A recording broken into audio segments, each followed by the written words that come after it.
Hey, what's going on, guys? I am sitting here in a parking lot here in town with really screaming fast internet. So I've just got my laptop, and I'm going to go through and answer a few of you guys' questions here. Just having a little drink of water, hydro flask. These are great. I highly recommend them. And if you ever get one of these, get one with the straw. It's got the straw on it, and it, goes in like that. I have the other one where you take the lid off and you drink out of it, but the cap with the straw is way worth it. I'd like to do a review eventually on one of these.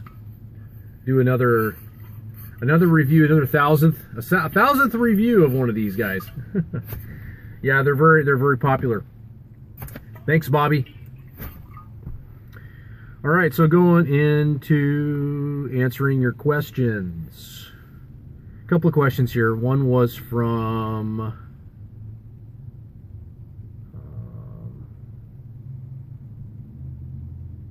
John Mayer. What's up, John? He's asking, do you miss your truck camper? If you purchased another truck camper, what would you buy? Do I miss the truck camper? I missed it a little bit, mostly just for traveling purposes.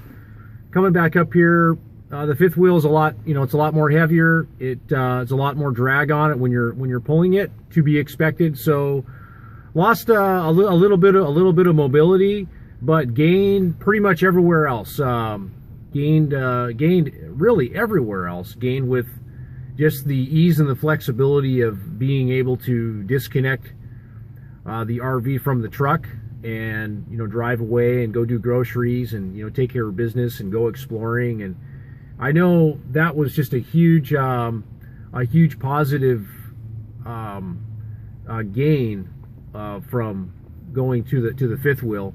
The truck camper was becoming a bit of a hassle to unload it from the truck. And I know I talked about it a little bit before, like on a live stream, but I think what would really eliminate a lot of the issues with the truck campers as far as taking them on and off the truck would be like a self-leveling camper jack system.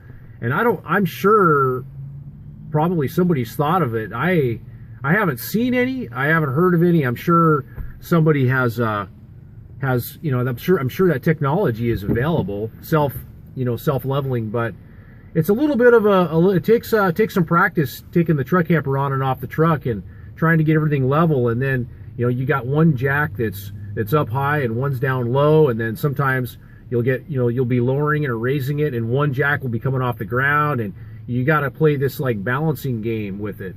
And it's a little bit of a trick, and I was finding myself really wanting to take the camper off the truck a lot. So, if you don't see yourself disconnecting your RV, your whatever trailer, truck camper, whatever rig you want, if you don't foresee yourself disconnecting a lot, then the truck camper is great, because it's on your truck, and if you want to take it off, you have that option like that you don't have with say a motorhome or a Class A, Class C rig. You don't have that choice.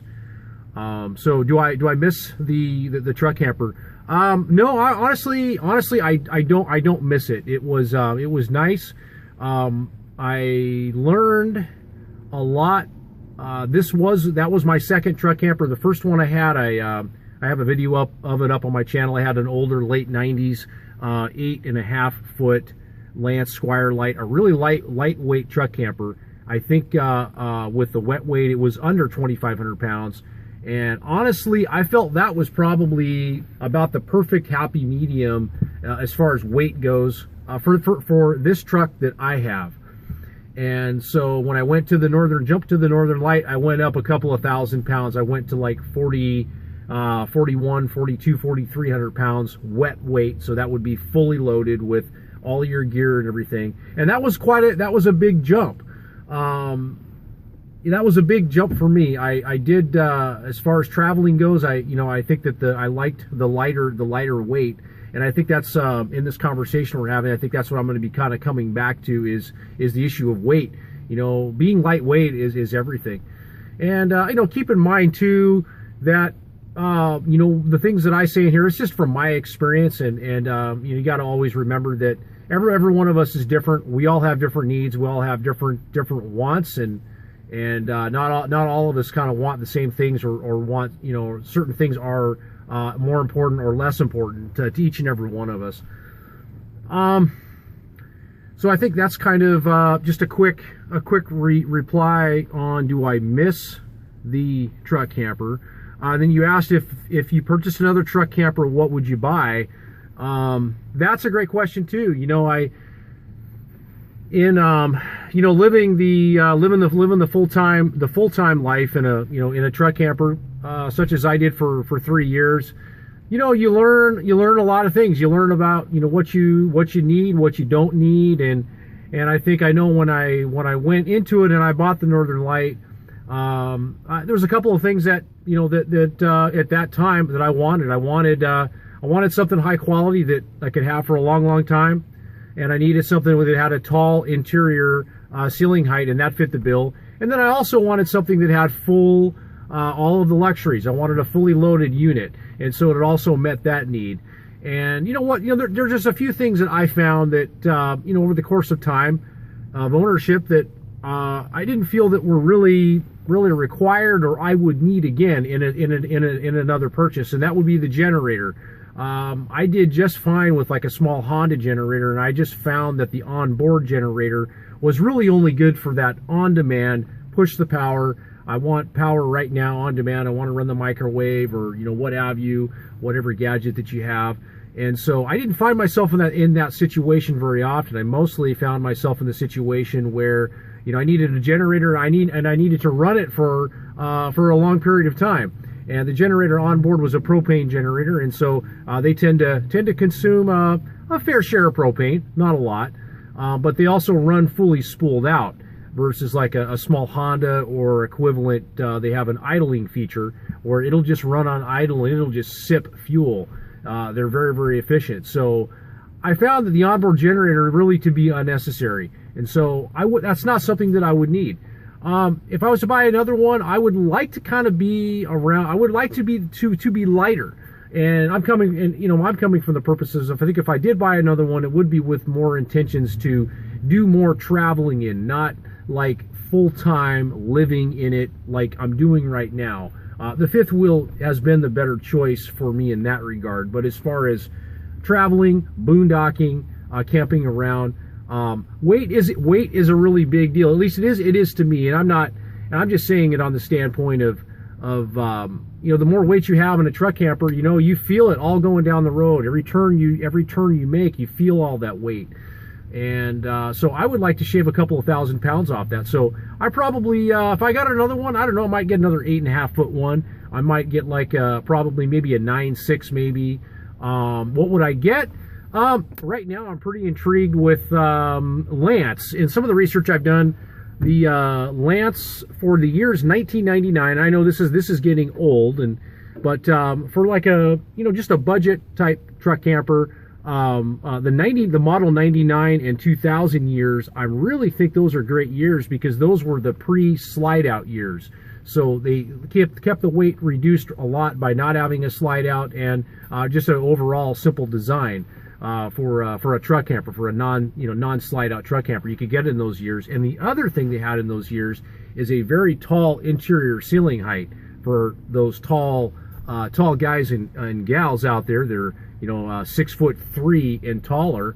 I believe they had like an 81 or 82 inch tall interior ceiling height, which is really tall. And even today, a lot of the new campers, they're not even building them that tall anymore. So for whatever reason, in those years, Lance was building them. And another great little thing about Lance is, if you're interested, you can just go to Google and just type in 99 specifications, Lance truck camper. And Lance actually has all of the catalogs and all the brochures for any year model that you're interested in. You can get all of the specifications for that year. That's a really helpful resource. But for the for the person with a budget or whatever, I think those are great choices. Those 2 years, and because those were the last of the years. I think in 2001 is when Lance was really starting to build out slide out models. But there's so many truck camper variations out there on the market. We're all going to be a little bit different. And for me, my biggest thing in a truck camper is I need to be able to stand up inside of it. So I'm going to be way more limited than probably 90% of the rest of the population. You guys will probably, people that are shorter than me will have a lot more choices available than what I had, and that was one of the reasons why I settled on the Northern Light, is because I learned it had that tall interior ceiling height. So weight is definitely an issue. What would I buy? A pop-up truck camper, those tend to look appealing, but then you have to deal with the setup. And the weather isn't always perfect. Sometimes it's raining really hard. Sometimes it's snowing really hard, and so that tends to kind of be a little bit of a pain in the neck. As far as new stuff goes, I'm going to talk a little bit about new right now. As far as new goes, new stuff. When you buy a new camper, a new RV, it doesn't matter what it is. When you go to sell it, you will have to pay a heavy depreciation cost. I had to pay some depreciation when I sold mine, and I was not the original owner. When I bought my new Northern Light, it had already depreciated some, but I still had to pay a little bit. I still had to pay some depreciation when I sell. So anytime you buy something new, that's the cost. The other thing I'll say about new is having owned new from my own experience is maintenance. When it comes to maintenance, guys, all of these RVs, with the exception of very, very high-end RVs, the more high-end of an RV you get, and in some cases, the less maintenance you have in terms of caulking because of the designs and the way that they're built and engineered. They're built a little bit more robust, but for RVs and stuff that are under $100,000, the maintenance is going to be very, very much the same among all of them. And what am I talking about? I'm talking about caulking. I'm talking about sealing, preventing leaks and so forth. It doesn't matter if you have a new one or an old one. They're all going to require caulking every year. They're all going to require a thorough inspection. So you got to keep that in mind. Just because you're buying something brand new doesn't mean you're good for 5 or 10 years. That's wrong. That's false information. Every year, if you have an RV, if it's sitting outside exposed to the elements, you will need to do a thorough inspection on the exterior of it. So, as you get more experience in RVs and owning a few different types, and I think from my feelings right now, they all require maintenance, and some more than others, some less. But just because it's new does not mean at all that you're out of it. Absolutely not. The Northern Light was a great product. Would I buy another one again? Yes, I would. I would buy another one again. It's based upon my experience with that product. It was a good product. It was a solid product. Did I have any major issues with anything? No, I didn't. All the issues that I had with it were either due to just my lack of maintenance or lack of not knowing how to do something or whatever, or it had more to do with me. But you may have a completely different experience. You may not have a good experience with the Northern Light product. So they're RVs. Nothing is... none of them are bulletproof. They're really a consumable item. They're a commodity, But as far as the new stuff goes, there's nothing really out there as far as for me. There's nothing. There's nothing out. What would I get? What's new? I really like the last Northern Light I had. The layout on that was pretty good. It was cramped though. It was cramped for me. Up in the sleeping area, it was cramped. And it probably won't be cramped for you. It would probably be great for you.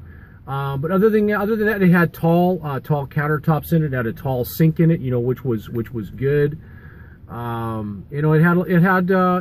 good. It had the basement in it was nice. It could have had a little bit of a larger basement.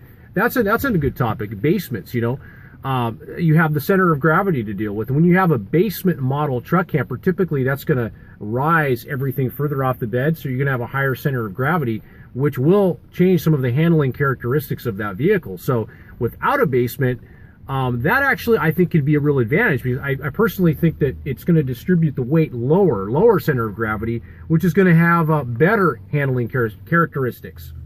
It's not going to be based off of, what kind of your experience, but based on my experience, because I've owned a basement model and a non-basement model. And I think the non-basement model, it tended to handle a little bit better. Another thing too is sway bars. I think with truck campers, I never ran a aftermarket or a heavier gauge thickness sway bar, but I think that in the future I probably would do that. I think that the sway bars can be a real great advantage for truck campers, because sway is an issue, and even on a dually truck, even on this dually truck, you're gonna get a little bit, you know, and that kind of goes back to there will be some trade-offs. But to go back, oh my gosh, we're at 15 minutes already. This is a long one. To go back, you know, I think that kind of just captures. I think that just kind of captures a lot of my response. You know, if I had an unlimited budget, honestly, there's really not too many things on the market right now as far as truck campers go that I'm like just sold and all in on. I really think self-building is awesome. I think self-building is really a great way to go, especially if you know what you want. If I had an unlimited budget, there are some companies out there that do self-builds, and I think that's awesome. I mean, you could build out a really simple, very low maintenance type of rig that would you know work and meet your needs. So, anyways, yeah, more simpler it is, the better I think it is, and the less weight that it is, I think the better it is also. So, that's all I've got now for you right now, John, on this one. I hope that this gives you a little bit of insight and experience from just my opinion. That's all. All right, take care, guys. See you next time.